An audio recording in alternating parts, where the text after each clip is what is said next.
Well, hi. Today is Tuesday, October 21st, 2025. I'm Todd Studer, and this is Morning Coffee. Better late than never, right? That Amazon Web Services outage yesterday caused a lot of people a lot of problems, and right here, I'm one of them.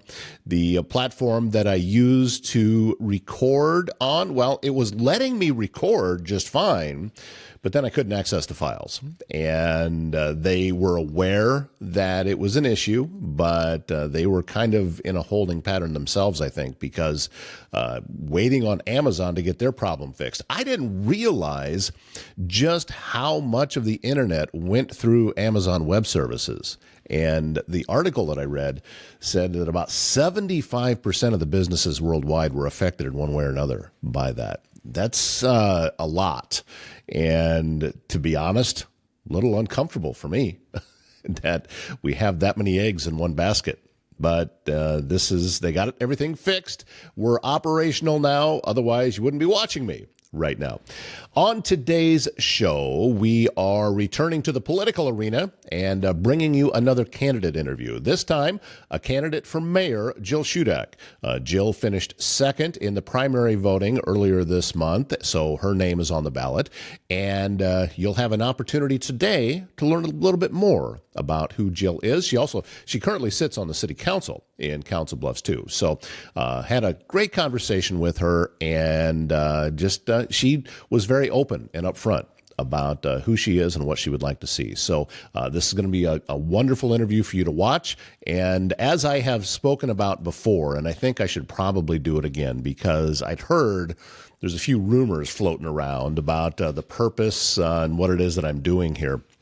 Listen, I am not at all an election influencer. You will never know who I'm going to vote for.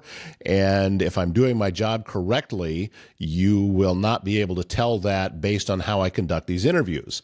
My job is to give an outlet for candidates to be able to talk to you and then let you make up your own mind. I think that's how the system works, and that's how it should work the best. I'm not what you would call traditional media. I used to be. I used to sit in the news director's chair at a few different radio stations around the country.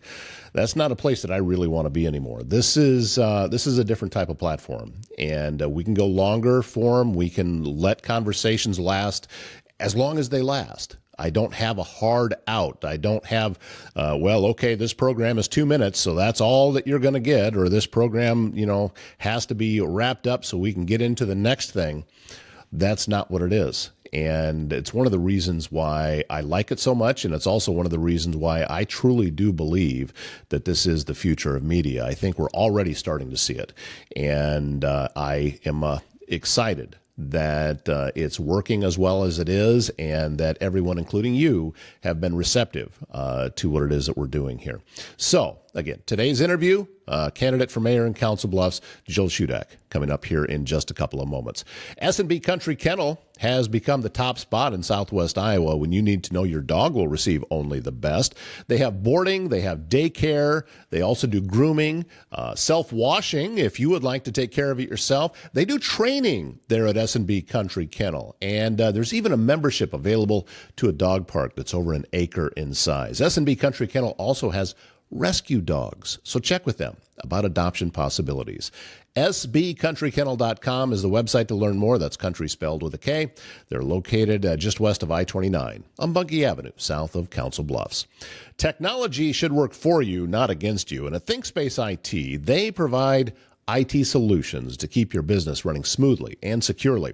From cybersecurity and cloud services to network management and tech support, they simplify IT so you can focus on what matters most. Stay protected, stay connected, stay ahead. Visit ThinkSpaceIT.com.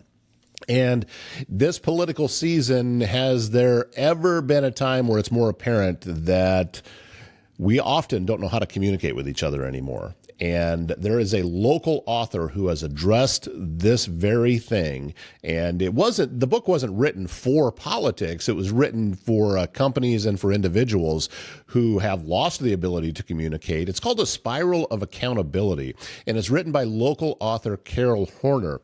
So when you're feeling stuck in uncertainty, conflict, or miscommunication, this is the manuscript that you need. It's going to help you break free from the fog that clouds decision-making and relationships, and learn how to recognize negative cycles, build a culture of clarity and collaboration at work, at home, and in life. You can find the book on her website, spiralofaccountability.com, or Carol's book is also available on Amazon. Start your journey to a healthier, more productive team. Well, unless you've been living under a rock, you know that there is an election coming up in Council Bluffs, and one of the candidates for mayor joining us today, Jill Shudak. She also currently sits on the city council. Thank you very much. It's wonderful to see you. Great to meet you in person, and thank you for having me here, Todd. I'm thrilled that you took some time to come out. I know you're crazy busy. You're probably busy anyway, and then you throw an election in on top of this, and it's like, okay, where am I fitting in all of the different minutes to go out and do different things? Yeah, definitely. We're going probably about 15 hours a day, just nonstop. I have a full-time job, and then on top of that, my city council duties, and then we're trying to get out and knock doors for about 4 hours a day.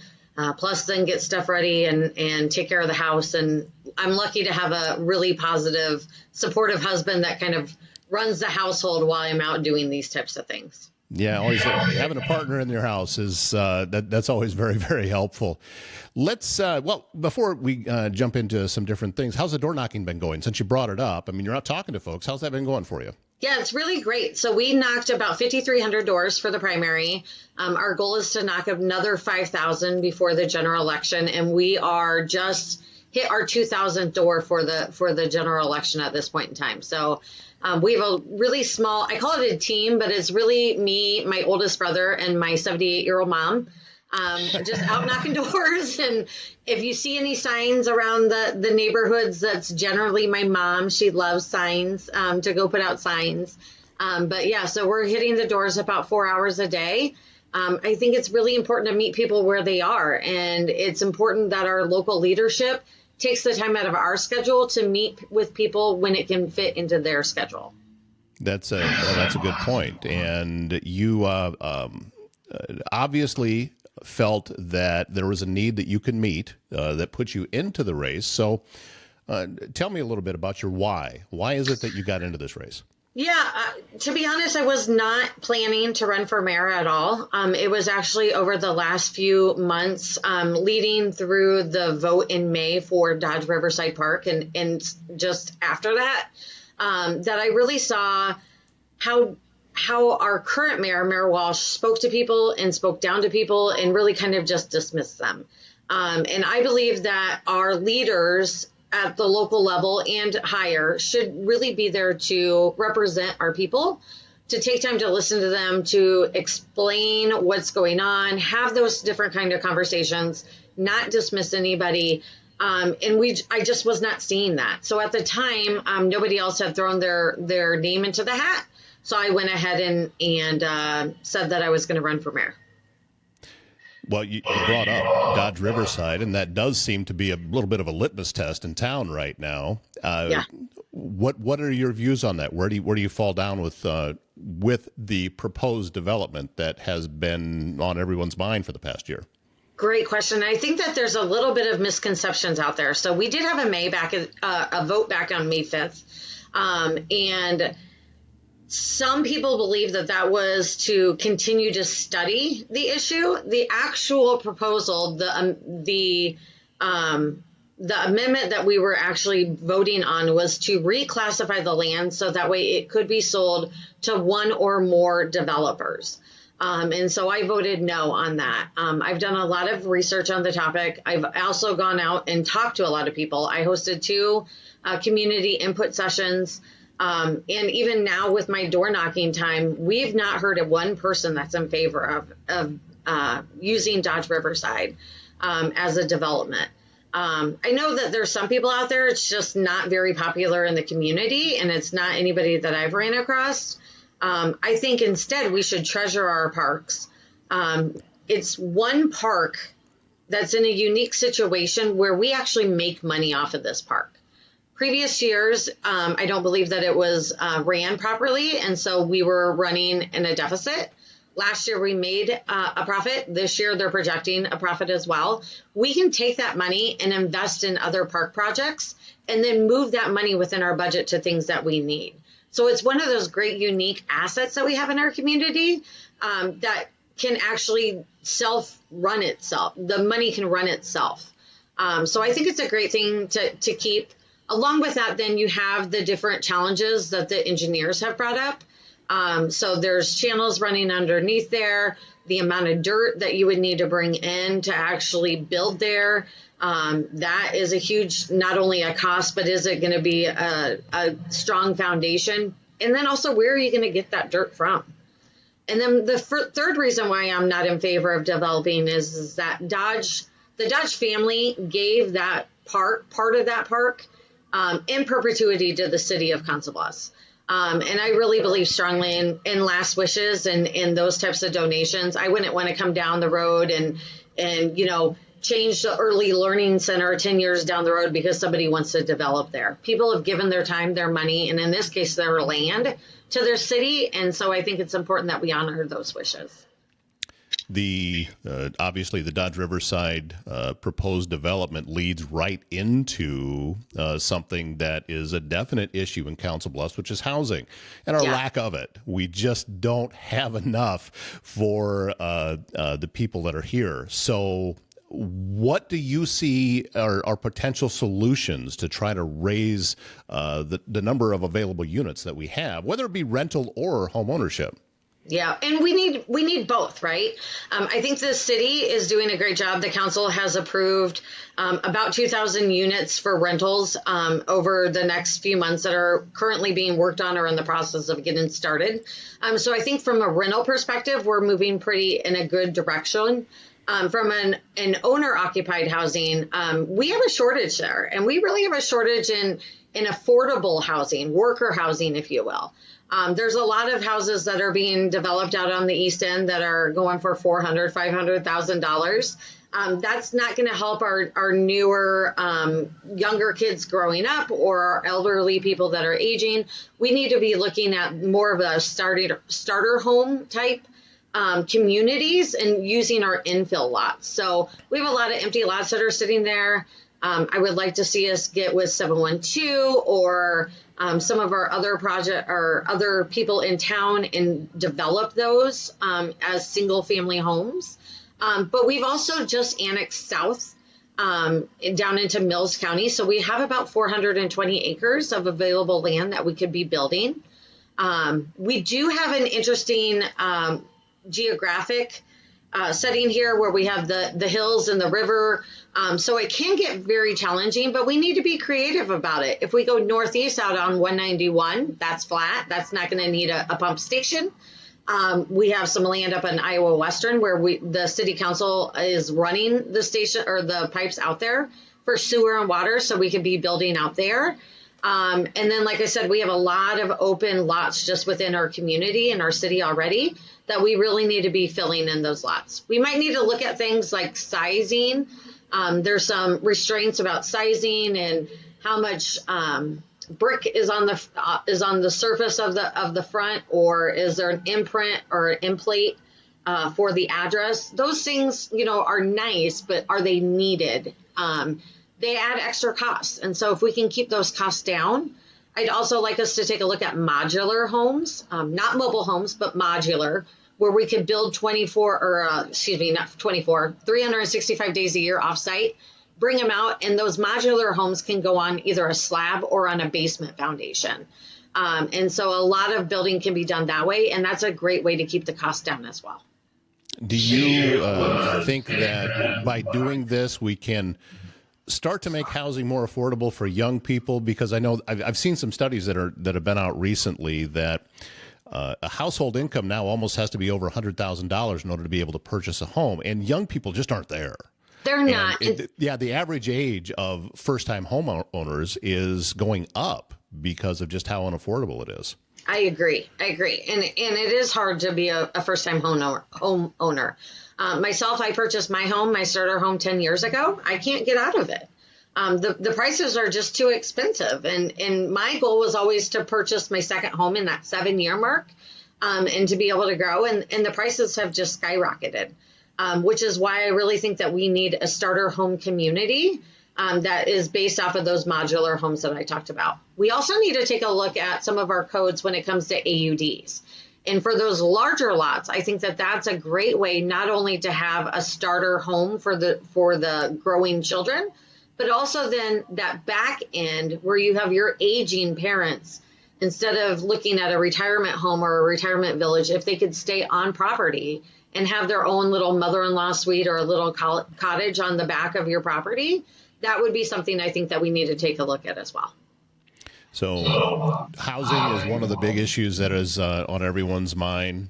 Kind of the flip side to that, which is the other elephant in the room, is homelessness. Mm-hmm. And I don't know anybody who's not talking about it. So what are some of the things that you see that can be done to try and alleviate what seems to be, anyway, a growing homeless population? And it is, Todd. So I think that you're correct in saying that. We have 238, I think, identified people that are on the streets right now. I think that our HOP team is doing an amazing job. That's a team that Chief Davis created, coming from Illinois and bringing some great ideas here. I think that team needs to expand. So I think that that's our first thing. I would also like, a long time ago, we had an outpost on the west end of town for the police department. I would like to reopen that outpost. I spent some time with the HOP team and just driving back and forth from the station out to the tent areas and the river's edge. It's a lot of time that they're spending going back and forth. So if we could have some sort of an outpost building that they can start their day from, I think that that would be amazing. And really, I would like to see our wraparound services come together into one central location. I've been fortunate that with my job, I've done some traveling, and my husband and I like to travel as well. And for the past year and a half, I've taken some time each time we go on a trip to go and volunteer at the local shelters, whether that's a woman's only shelter or a general shelter, to see what's working in their communities and what's not. And what I'm finding is that the cities that are actually bringing all of their services together in one location, that's really where they're having the most impact. So New Visions, I think, is an amazing outfit in our community. I think Micah House is doing a great job.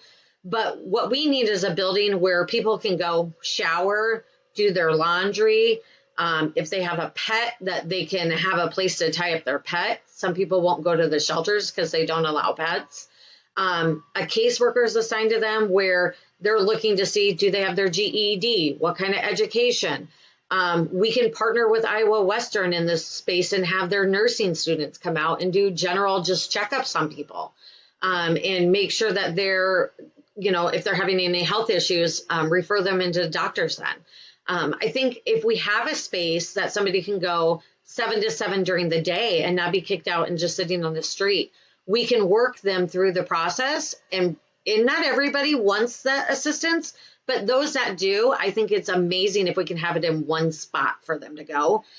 It's easy for you and I to get in our car, Todd, and drive around to different appointments, but these people don't have a home. So in most cases, they don't have any type of vehicle or a bicycle or anything. And so to expect them to go all over town to the different services, I just don't think that that's going to help us. And I think right now we need to try something different. What we've been doing isn't helping.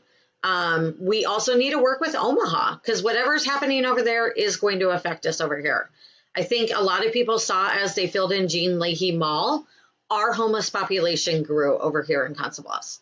And that's just a close proximity of Jean Leahy Mall to our side of the river, as well as the pedestrian bridge. So we need to be tackling this on all different fronts and not just focused on one thing. I'm curious about your thoughts on this. This is something that I thought about several years ago, and I've talked with somebody that I know that they are working towards this, but a volunteer group to be able to mentor some people as far as budgeting and different things that can help stop the path toward homelessness. Because, I don't think anybody actually chooses that their life was going to lead them out onto the street.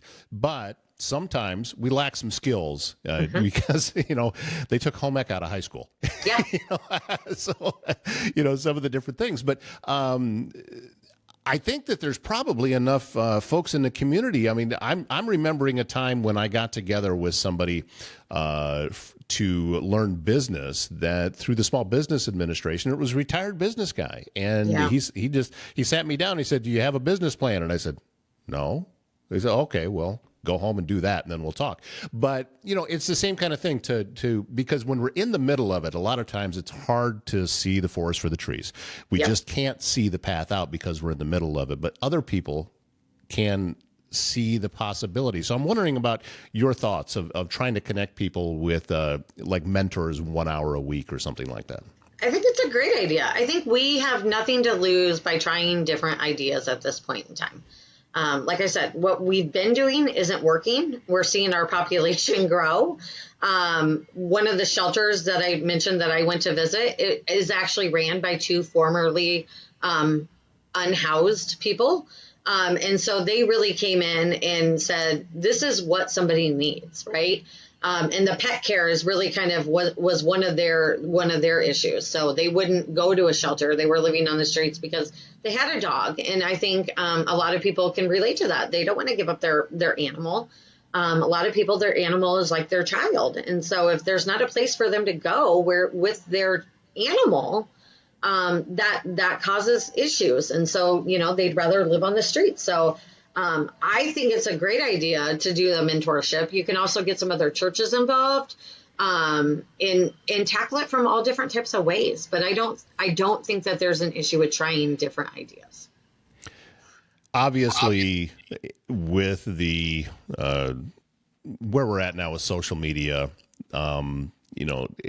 it's really easy to just kind of descend into this huge negativeness. And I'm sure you've run across a lot of it, and you're getting comments from people. And it goes both ways. That doesn't seem to be a partisan thing. It seems like everybody wants to be negative. That's, from an outsider's point of view, taking a look at that. The office that you're running for says right on it that it's nonpartisan. Right. So how do you respond to the question when somebody comes and wants to know, okay, well, what side of the fence are you on politically when you're running for a nonpartisan office? Yeah.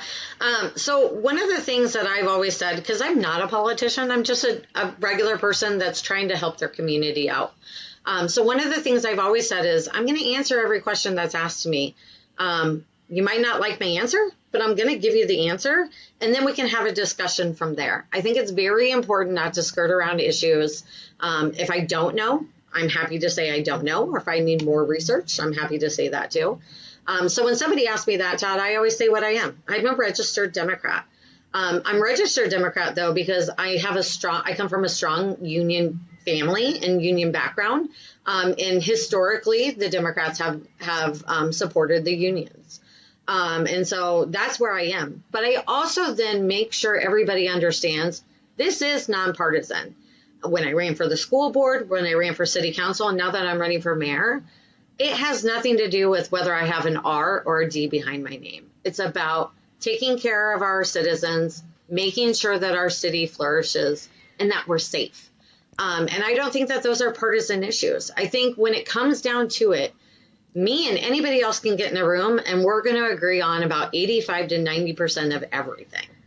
It's little outside things, very far extreme situations that we might disagree on. But I'm going to have respect for your opinion. I hope you have respect for my opinion. And I hope then that people look past that partisanship here in town. We've had Democratic mayors, we've had Republican mayors, we've had an independent mayor. And I think that each mayor has done great things. And so I don't think that has anything to do with their party that they're registered as. How is it that we can get to the point where we can actually have those conversations again? Because it seems to be just a shut off on a conversation that you say you're a Democrat and instantly the conversation is over. And by the way, I mean, I've seen this happen both directions. Oh, absolutely. If you were to say you were a Republican, that there'd be people, not everybody, but it does happen that conversations just get shut off. How do we get past that and still be able to talk to each other? Because once we stop talking, nobody's solving anything. Yeah, I think it's really people getting to know me and having one-on-one conversations. And it kind of goes back to the door knocking. I've made myself available to anybody who's reached out to say, hey, I want to learn more about you, or I've heard this about you, or I've heard that about you. Can you come talk to me?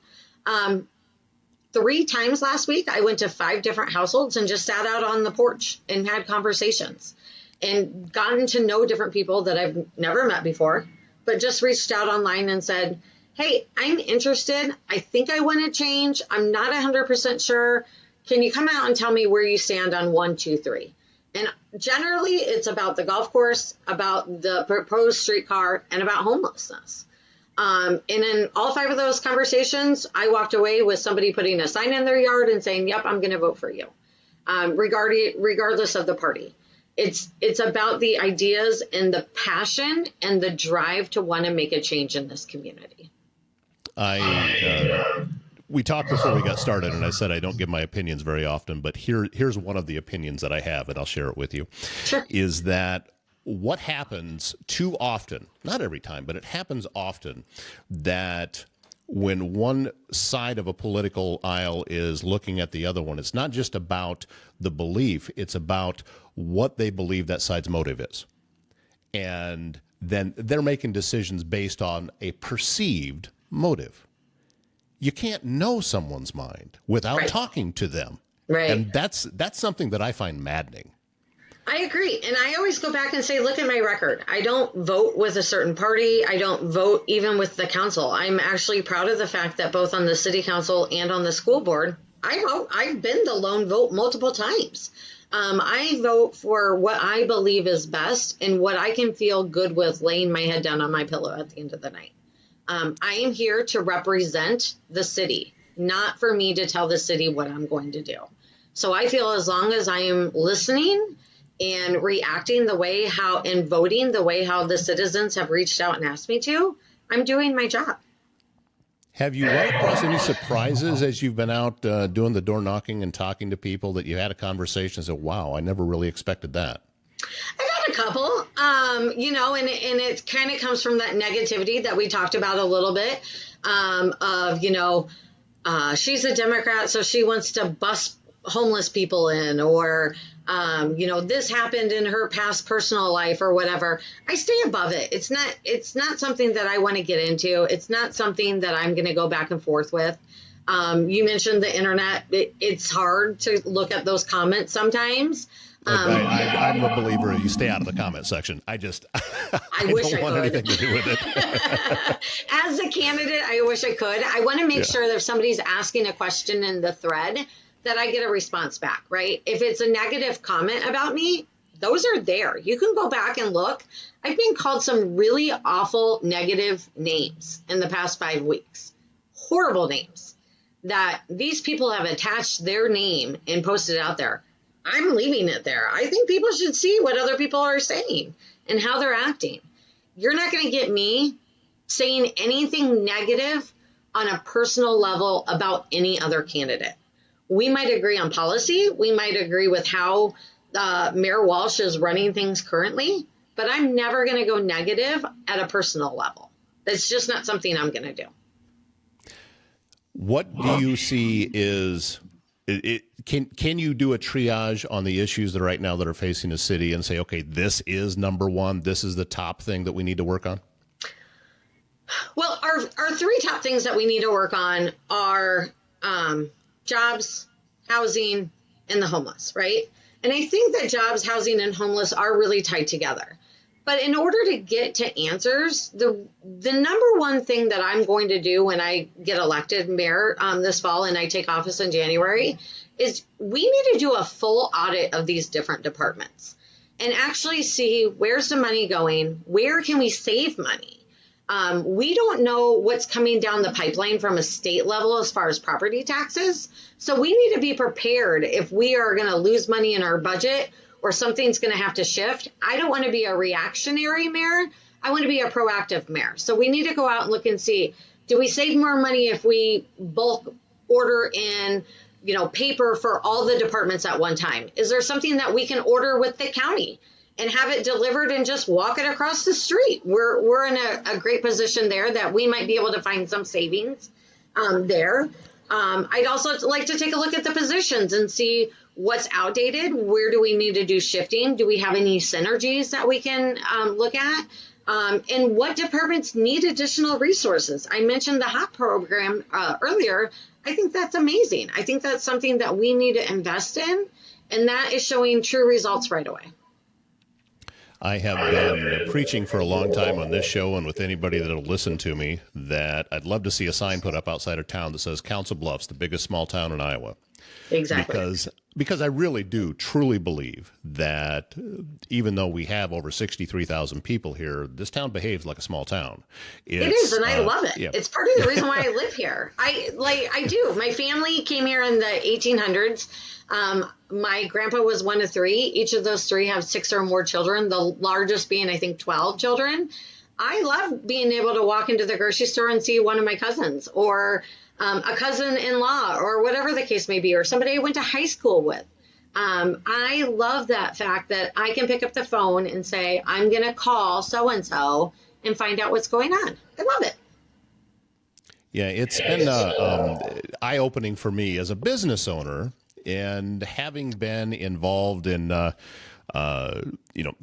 advertising sales and things like that. What I have discovered about Council Bluffs is, and I think that this is true for a lot of communities around Southwest Iowa, that we are very welcoming as long as you want to be here.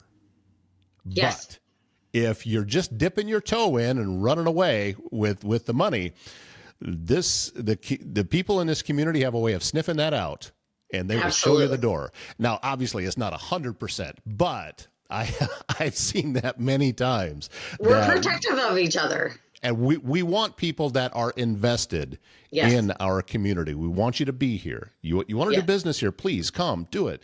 But, be one of us. We'd love to have you. But don't do it as an outsider. And I think that that's a good quality. I do too. I love it. I actually lived, so I grew up 2 miles outside of town on L34.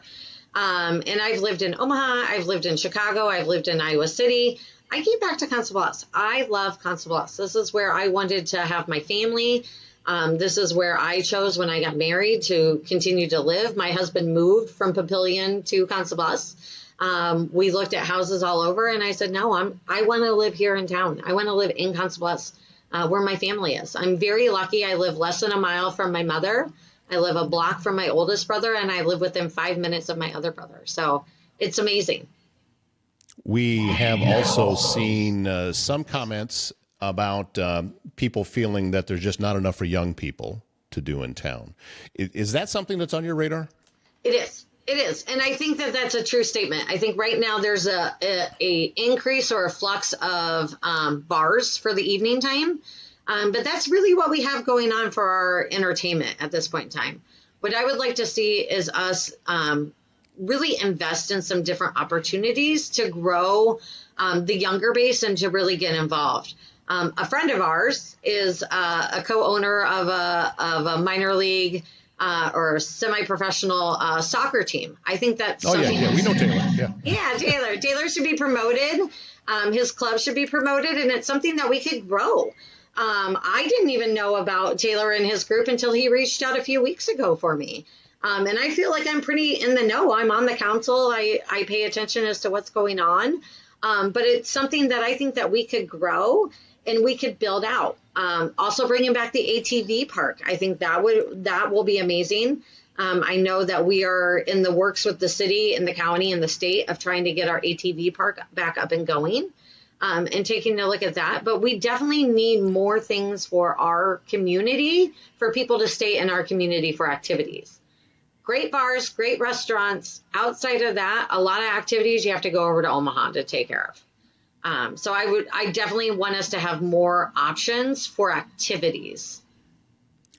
Before we wrap things up Sure. today, Jill, obviously you've had a chance to talk with a lot of people, and if you're outdoor knocking, I know sometimes you have very limited time because I can't believe you're out there doing that because it would just be.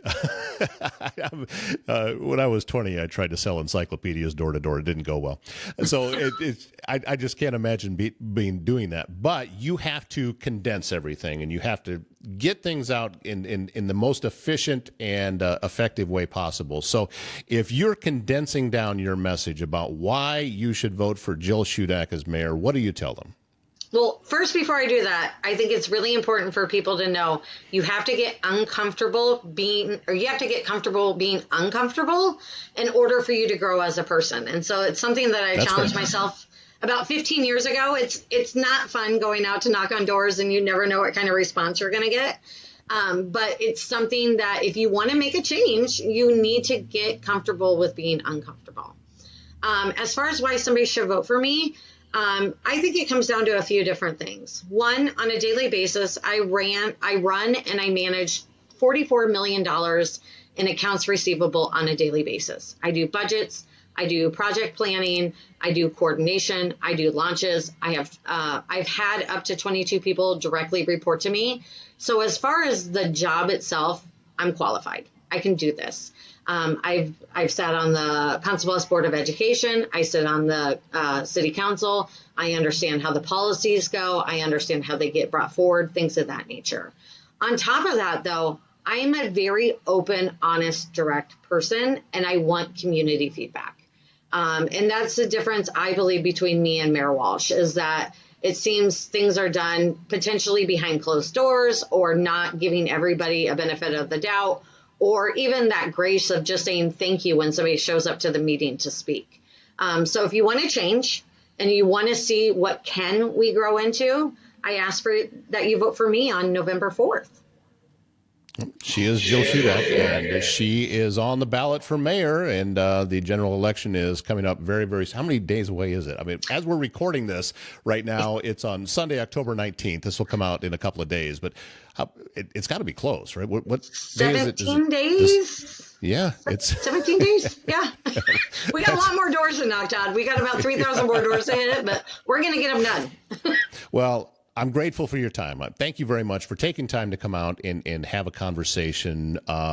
Something that I've told everyone that I've talked to, whether it be in a professional interview or just in a conversation, is thank you for being willing to not only serve currently in public service, but also willing to put yourself out there.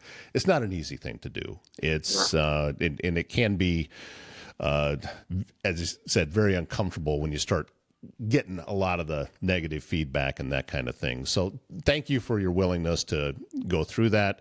And I'm grateful for the time. And I hope that we get a chance to talk again very soon. Absolutely. And thank you, Todd, for having me here. November 4th is the day. That is Election Day.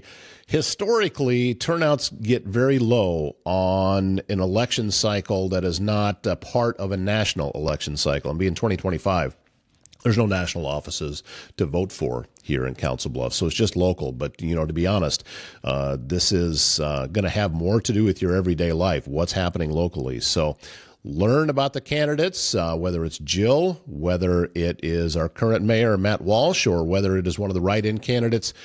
Learn about them and make an educated decision, and also know that you're voting for a couple of open seats on city council as well. So that is that election, as we said, coming up on November 4th, and make plans to get your voice heard. If you're looking for a laid-back spot with great food and even better company, the Mile Away in Council Bluffs is a family-run bar and grill. It's your go-to for mouth-watering wings, unbeatable weekly specials, and a welcoming atmosphere that feels like home. It's why I go.